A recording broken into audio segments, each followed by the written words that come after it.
Hey, what's up, guys? Dylan Johnson from Soccer Mag here, and welcome back to Mixing with the DJs. I'm here with Dylan Jack, my fellow DJ, and we will be previewing Matchday 4 of the Premier League.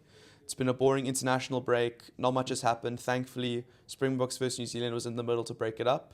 But we are back this week, and we are going to be chatting about the games this weekend. First up, Southampton vs Man United. Yeah. Take us into it. What are your thoughts? Here we go. Thankfully, international break, no injuries for United. They've had enough United of it. Games. Yeah, and no United games. So, licking our wounds over the international break, it was worst thing that could have happened, a 3-0 defeat to Liverpool just before an international break, because obviously the media will go crazy with that, and it has gone.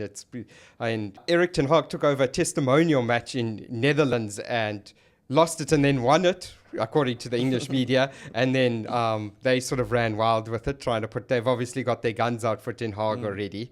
A good international break for United in the sense that nobody got injured.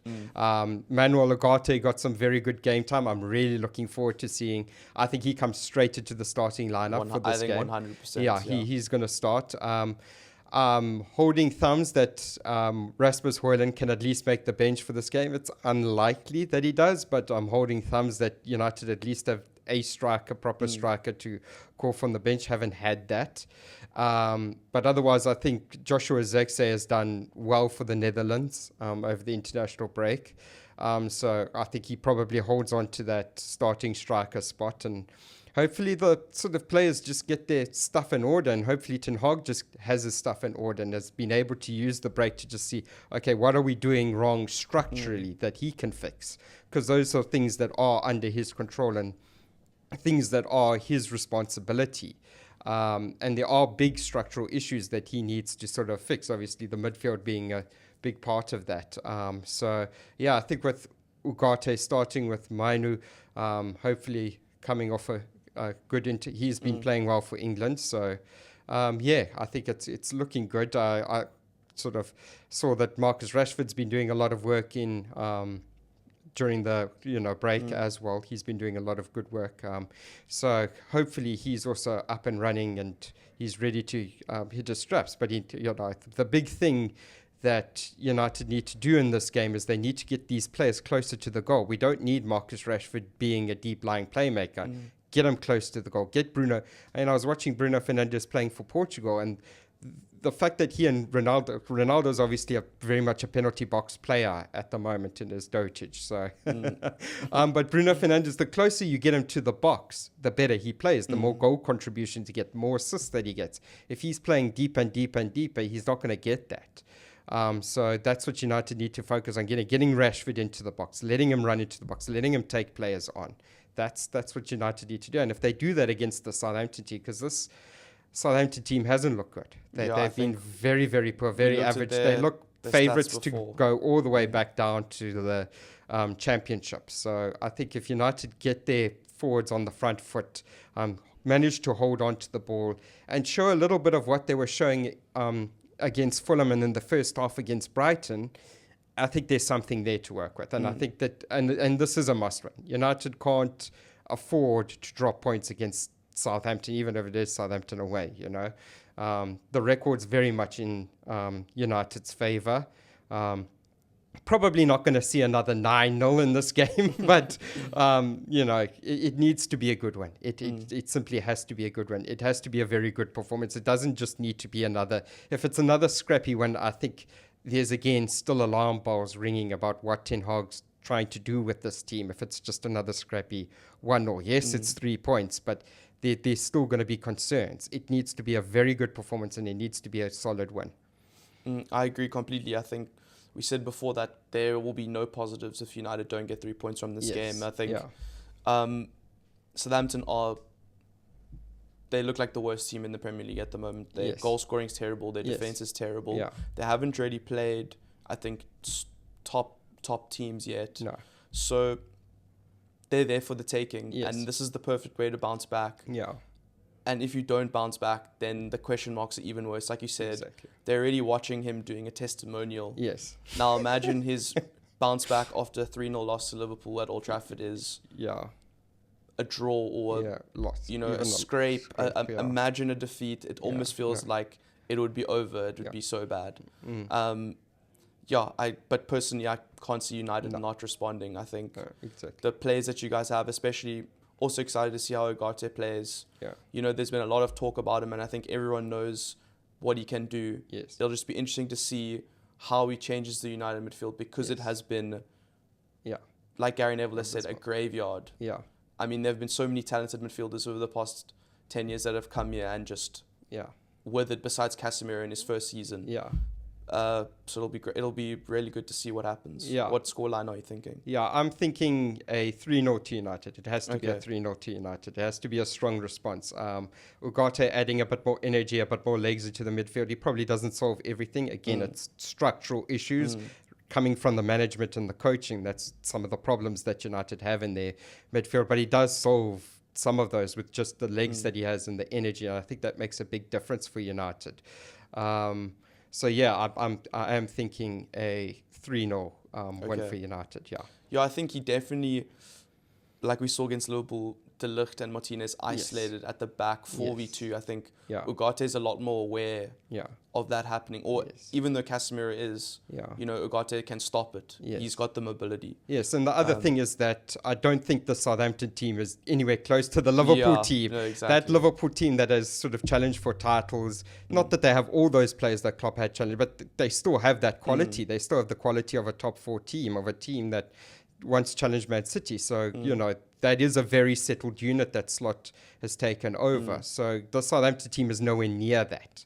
They won't possess anywhere near the same sort of threat in terms of their organisation and their pressing and that sort of stuff. So, and if they do, it's even more worrying, because then it almost seems like the structural problems are irreparably. Yes, exactly. It's like and I don't see that happening. So it must be a 3-0.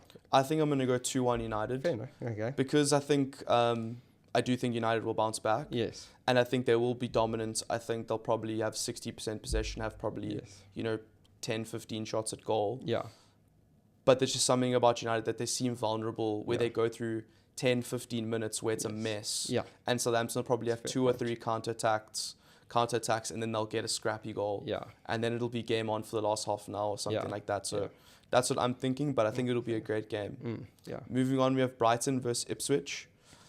I think this is a pretty straightforward one, even though Ipswich showed us what they can do against Fulham. Brighton seems to be one of the strongest teams this season. I think they'll put them away 3-1. Yeah, they're informed team at the beginning of the season. They really have been. I mean, Danny Welbeck's been on another level, and it's great to see. I mean, I've always had a soft spot for him, even though he went to Arsenal, knocked United out of the FA Cup. So, but I mean, they have more than enough firepower with Welbeck in good form, João Pedro in good form. Yeah, I really do think that this is Brighton's to lose. Yeah. After that, Palace versus Leicester. I think much of the same. Yes. Similar to what we were saying with Southampton. Yeah. Leicester look terrible. Yeah. I mean, it's interesting that it's the first 3 promoted sides for the first games of the weekend, but of the 3, Ipswich are definitely the strongest so far. And I think Leicester and Southampton are kind of on par. Yeah. Even though Palace haven't had the greatest start to the season, I think they'll still blow them away. I'm thinking like a 2-0. Yeah, I also think a 2-0. 2-0 is fair. Yeah. Now, Fulham versus West Ham, a bit more of an exciting one for the neutral. Yes. Where do you see this game going? I think this is, obviously Fulham have a good experienced team. They haven't had a heck of a lot of changes in between the seasons, so that's going in their favour a little bit. Smith Rowe's off to a good start over there.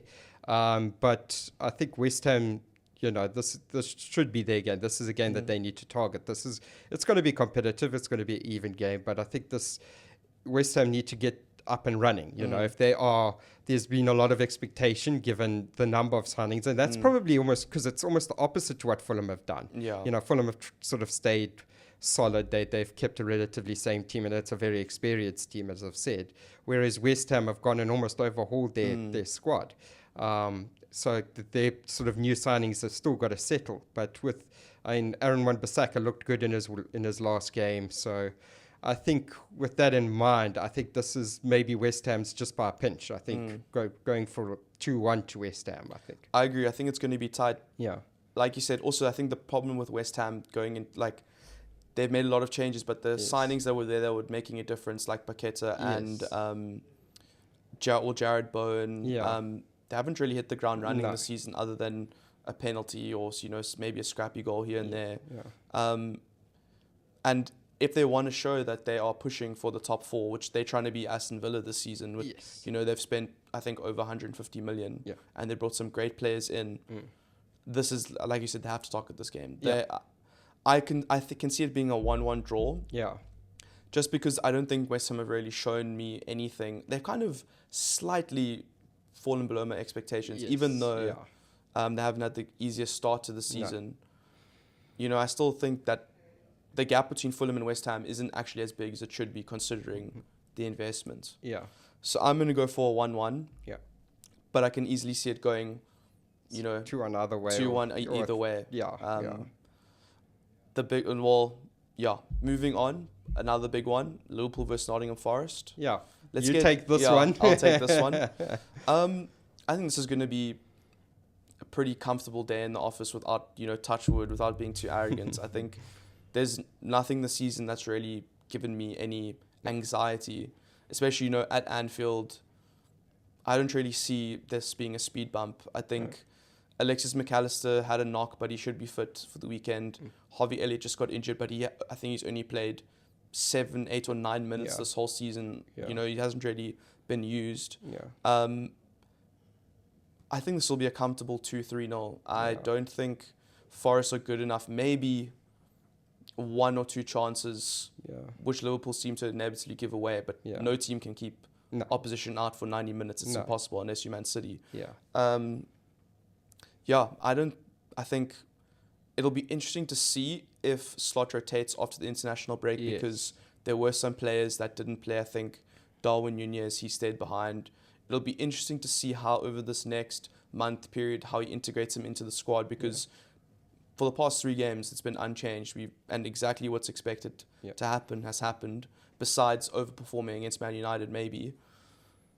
I think it's more exciting to see if there are changes than, I'm expecting the same starting 11. But it would be nice to maybe try out someone like Cody Gakpo or Darwin Nunez. Give them some minutes, see how they've responded to the new system. Maybe, I know Curtis Jones is coming back from injury, so maybe not the best time. Ryan Gravenberch seems to be in great form. I don't think there's much to say, because it almost feels like the opposite of United, where there's such stability for Liverpool that there don't need to be any changes. Nothing needs to be tweaked. Yeah, that's the thing, is that it's been a really solid start for Slot. He's really slotted in there. But Nottingham do have a couple of threats up front, but I mean, it's all about them taking those 1 or 2 opportunities and trying to make the Anfield crowd a little bit nervous, and whether they can or can't do that. I highly doubt that they'll pose much of a threat, as you say, to this Liverpool team. It's all about the control that Liverpool have or don't have, and if they lose that control, it's all on them. But as to how this game goes, and I don't see anything else other than a sort of a comfortable win. Yeah, and I think we can move on from there, because there's not much more to say. Yeah.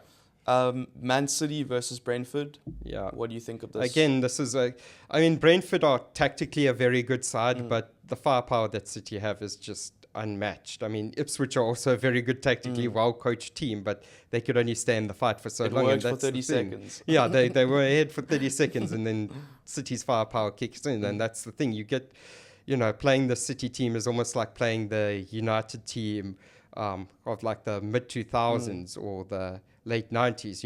You can get that early goal ahead, but then even if you do get that early goal or that, that breakaway finish, City then wake up and they kick up another gear, and then you're clinging on, and they're relentless, and that just kicks them into another gear if they're not in that gear already, and it's just shot after shot after shot, and you feel like you just pinned back into your box. So I as well coached and as solid as this Brentford side is, City are just on another level. So comfortable win for City. I think the only reason that I'm going to say 2-0 to City. Yeah. I think it will probably be higher, but only because they've scored so many goals already that I just don't see them scoring 5 again. Or, another Haaland hat-trick. I just don't see it. Statistically, I think it's getting to the point where there has to be a slight dip. Yes. But I still think they'll comfortably win 2-0.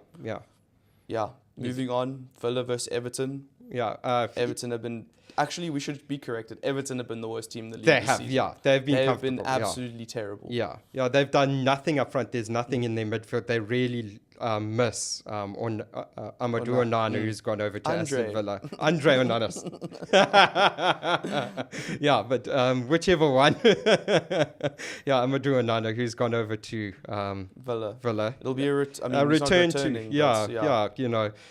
It's that's been a huge signing for Villa. He's been outstanding over there, and it's a big loss for Everton. So there's just this Everton team has very, very little in it. It has all the signs of a team that's going to be relegated at the end of the season. So I think this is the one that Villa have been a little bit nervy at the start. There's been narrow wins for them, not as comfortable as they wanted. They had that loss to Arsenal, which was a blow for them. But I think this is a game where they can bounce back and they can really show their quality as a team that wants to get into the top 4 again. I agree. I think that they'll absolutely smash Everton because I think their defense is probably their worst aspect of their team now, because Calvert-Lewin seems to be finding some sort of form. Yeah. But they just can't keep a clean sheet. No. So I see them going to Villa and getting hammered. Yeah. I'll say 3-1 just to cover my bases, just to not piss off every Everton fan. I think if we're realistic... I think 4-1, Okay, 4-1. I'm going for a 4-1 at least for Villa. This is one where they need to really show their dominance as a team that's wanting to go up there and finish in the top 4. And you probably find, now that we're saying this, Everton are probably going to go and sneak a sort of a 1-0 win, a fluky 1-0 win. Yeah. But I don't mind. Aston Villa can take a... They can drop points early, especially for you guys. That'll be important. Yes, that'll be huge. Sure. Last game of Saturday, we have Bournemouth versus Chelsea. I think this is a pretty interesting match because Chelsea, you can see a slight improvement, but still that inconsistency. Yeah. And Bournemouth are a tough side. That late win against Everton showed that they're still a serious team. Yeah. So, what are your thoughts on this game? Yeah, I mean, defensively, Bournemouth maybe not the best team, that's the thing, and so there'll be goals in this. That's the good thing for the neutrals, is there'll definitely be goals for this, because Chelsea are also one half great, one half absolutely awful. So I think this will be another sort of high scoring, like we saw a little bit at Wolves maybe, between Chelsea and Wolves.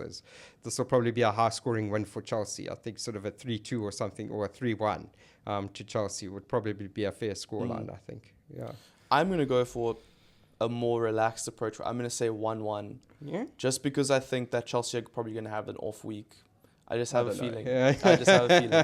I've been backing them every week until now. Yeah. I just have a feeling going to Bournemouth might be a bit tricky for them. Yeah. And I think Bournemouth are going to be fired up. Yeah. So I'm just going to go for a cheeky 1-1. Yeah. Moving on to Sunday, we have the big game of the weekend, the North London derby, Spurs versus Arsenal. Yeah. Massive. Arsenal have had some pretty intense games already so far this season, and they could potentially find themselves 5 points behind City after 4 games if this doesn't go to plan. Yes. Yeah. So how do you see this game going? I think the intense start has taken a toll. I mean, they've lost Calafiori. Jesus has been injured. Odegaard has now got injured in the international break, and that's a huge loss. We know what he means to them as a Rice suspended. leader. Rice is suspended. So, but at the same time, I mean, Tottenham haven't really shown that they have amazing firepower this season. I mean, you do question them going that huge outlay on Solanke when, last season aside, he's never shown himself to be this 20 goal a season striker. I think that it's a sort of two teams in contrasting sort of under pressure as well. Arsenal need to win this, and Spurs also need to win this. So it's going to be a really tense encounter, I think. It's going to be interesting to see how Arsenal compensate, whether they drop Havertz back, how does he go into midfield. So that's going to be an interesting thing to see. But I think Arsenal probably edge it.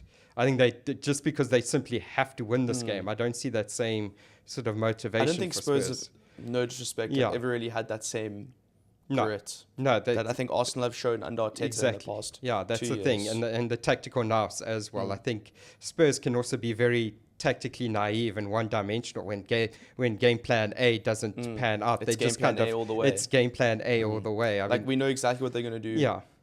Romero and Van de Ven are going to be 5 meters into Arsenal's half. Yes, and that's going to be it for the whole game. Yeah, so Saka and Martinelli or whoever's playing potentially have huge. They're going to be opportunities. Yes, yeah. And I think Arsenal are clinical enough to take them. Whereas I don't know if Spurs. Yes.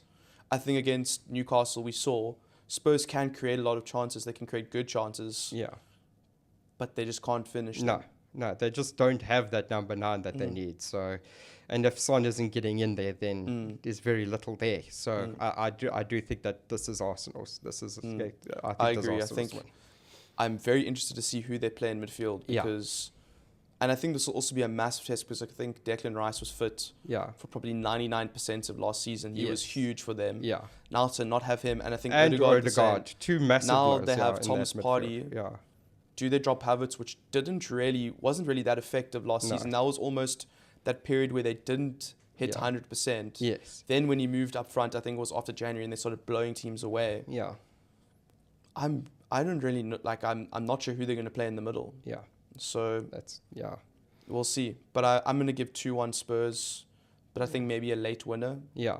I mean, not Spurs, sorry. Arsenal. I'm just joking. I was about to say, what? I'm just testing you guys. 2-1 Arsenal, just because I think they are better than Spurs, even though they are missing key players. Yeah, I agree. I think a 2-1 Arsenal, it'll be gritty, it'll be tough. It's not going to be as straightforward as they would want, obviously, without Rice and Odegaard in that midfield, but I just think Arsenal have the edge in terms of quality. Yeah. Final game of the game week, Wolves versus Newcastle. Yeah. Another exciting game for the neutral because it seems that wherever Wolves play, there's goals. Yeah. Well, you can start this one. Yeah, I think Newcastle have been solid enough. I do think that they have more than enough quality to beat Wolves. I think Wolves just having that leaky defense, it's not going to help them here. So I think as good as they and as many goals as they might have going forward, I just think that Newcastle have so much quality that it's going to be Newcastle's to win. I think this is I'm going for a 2-0 to Newcastle. I agree. I think maybe Wolves will get a goal, but that's the best I can give them. I think Newcastle are way stronger. Yeah.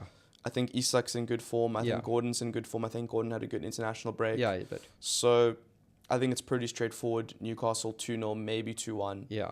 But I think that's pretty much it. There's nothing more to say. Yeah. Thank you so much for watching, guys. This has been Mixing with the DJs preview for Game Week 4 of the Premier League. Let us know your predictions in the comments and don't forget to like and subscribe. Thanks for watching.